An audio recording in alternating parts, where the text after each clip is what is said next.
Welcome to the Militia gaming community. I'm Trigger, and today we talk about the 2018 McLaren 570S Spider in Need for Speed Heat. Let's go!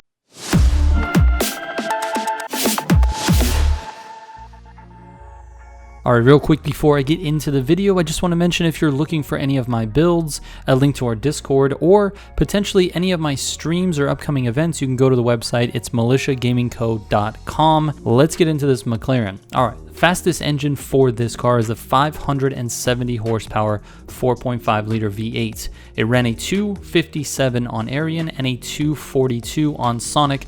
Those times are just okay. It's not super fast, but it's not super slow. I will say this though, it handles like a dream, just like every other McLaren in this game. I'm not even joking, all of the McLarens handle so well, and they feel very nice to drive, so I highly recommend using the McLarens. But let's go ahead and give you this full track build. It's the 570 horsepower 4.5 liter V8, Ultimate Plus engine parts, dual turbo, and the 5x3 pound NOS, Super Track suspension, Pro brakes, Elite race tires, Elite Plus clutch, Super Plus 6-speed gearbox, Super Track differential, NOS refills and duration, steering sensitivity at 0, downforce at 5, that's +5, so all the way to the right.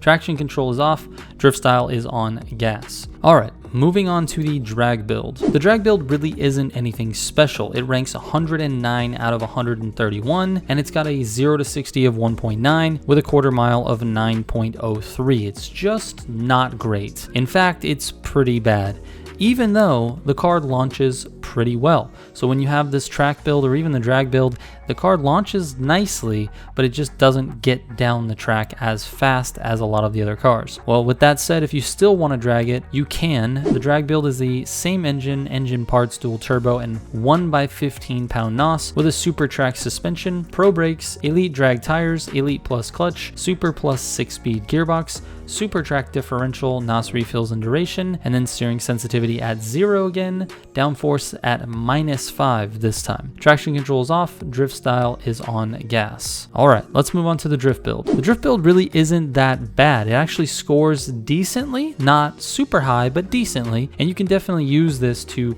3-star all of the events. It scores enough to be able to do that. Now, the handling of this car is not the best, but it's also not the worst. It wants to pick up speed a lot, so I recommend a handbrake to transition from left to right when using this as a drift car. That being said, it averages 78,180 for that drift section that's right outside the racetrack that you're seeing in the background gameplay, and the full drift build looks like this. Same engine, Ultimate Plus engine parts, dual turbo, 5x3 pound NOS. I went with Super Speed Cross suspension, Pro brakes, Elite drag tires, Elite Plus clutch, Super Plus 6-speed gearbox, and the Pro drift differential, NOS refills and duration, and then steering sensitivity at +5, downforce at -5, traction off, drift style on gas. Alright, last build of the video, the Offroad Build. Now, this is actually where this car gets a little interesting. It ranks 23rd or 24th, depending on which car you look at, but it kind of is tied with the 23rd and 24th cars, and it actually performs really well. It hooks up nicely in the dirt, even with downforce at -5, and when you're using an off-road build, the downforce at -5 allows a greater top speed in straight sections, so that's usually how I make my off-road builds. The problem is, when you do that to certain cars, they don't have traction. This one has very good traction regardless of the downforce. So this is a great